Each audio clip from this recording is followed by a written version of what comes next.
Ukitaka maisha yawe mazuri, jitume. Ukitaka mambo yawe mazuri, jitume. Ukitaka kutimiza malengo yako, jitume. Acha kukaa chini unalalamika. Acha kukaa chini unalia. Acha kukaa chini unasikitika.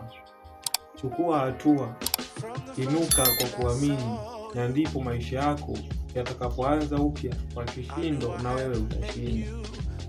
Leo nimekuletea motisha tofauti kidogo, kwa sababu tulishajifunza kuhusu TikTok hapo nyuma na tulishamaliza. Kwa sasa tumeanza mada nyingine mpya kabisa. Ukitaka maisha yako ya approve vizuri, cha kwanza jitume. Kitu cha pili, epuka makundi, epuka marafiki. Marafiki siku zote ndo wanaotufanya sisi tunaishia njiani. Marafiki wao ndo wanaotufanya sisi tunaishia ukingoni. Inakuwa ni kama mbio za pakashume, sijui mbio za panya sakafuni, sijui. Ndo kama hivyo. Epuka makundi, epuka marafiki. Wao ndo wanaotuharibia sisi maisha kila siku. Ulitoka kwenu kijana kabisa ukasema unaenda kutafuta, na ukaaga ukasema kabisa aidha yarudi mafanikio ama irudi maiti. Yote kwa yote hayo ni kwa sababu tu ya maisha. Sasa ili kutimiza ndoto zako, jitume. Epukana na mambo yasiyo kuhusu, epukana na mambo ya hojo, acha vituko. Vituko vingi sana vimekuwa vikiwaharibu vijana. Kwa vijana wengi wamekuwa wakiharibikiwa ni kwa ajili tu ya akili zao kutokuwa nonsense. Lakini yote kwa yote, nisikilize leo ndugu yangu, leo nikushauri kitu. Na leo nikushauri kitu. Maisha hayaendewi pupa, maisha hayaendewi haraka.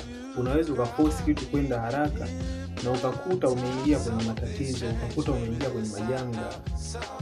Usiforce maisha, maisha nenda nayo taratibu, yatakuja tu mwenyewe.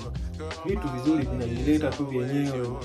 Usilazimishe mambo, usipende kuforce mambo, usipende kulazimisha upite wakati hapapitiki.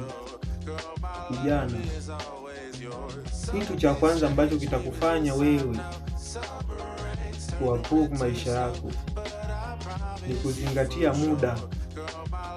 Nenda na muda kwanza. Kitu cha kwanza ni muda. Muda ndio umekuwa kila kitu katika maisha yetu. Dakika moja tu inayopita, inayoenda mbele, basi kumbuka haiwezi kurudi nyuma tena. Dakika moja tu iliyopita haiwezi kurudi. Zingatia muda. Kitu cha pili, zingatia na ogopa kupoteza ulichokipata. Ogopa sana kupoteza kitu unachokipata katika maisha yako. Usio napenda kupoteza. Usio napenda kusema Mungu yupo. Mungu yupo, ndio Mungu yupo. Usipende kumwachia Mungu kila kitu. Haya, wewe umeanza maisha yako vizuri, unakubali kupoteza. Umepata kitu hapo unakubali ukipoteza kizembe, kijana mwenzangu. Hayo sio maisha. Hao sio maisha tuliotoka kwetu tunaenda kutafuta maisha. Hao sio maisha. Siku zote usikubali kabisa kupoteza kitu ulichokipata. Either mpenzi ama mali. Yaani kitu kinapotaka kuondoka kiwe na sababu za msingi, sio from nowhere tu. Basi mimi cha kuomba, ningeomba kwanza usubscribe hapo ili twende sambamba kabisa na somo hili. Nimeshakwambia hakuna kaburi la mjinga. Maisha ni akili. Akili peke yake ndio inayoweza kucontrol na kumove on maisha yako. Akili zako pekee ndio zinazoweza kukukomoa na kukukwamua katika maisha yako. Usijitie unyonge kijana mwenzangu, inuka, anza kupambana. Piga hatua kwa kujiamini. Mungu ndio aliyokuumba wewe na kukushusha duniani. Ishi kwa kujiamini. Acha kukaa unatetereka unamfikiria mtu.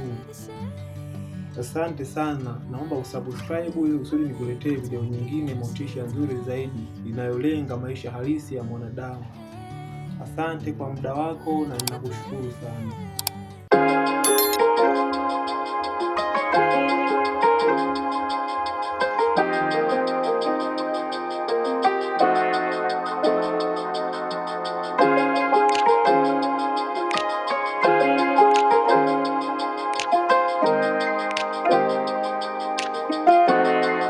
From the first moment I saw you,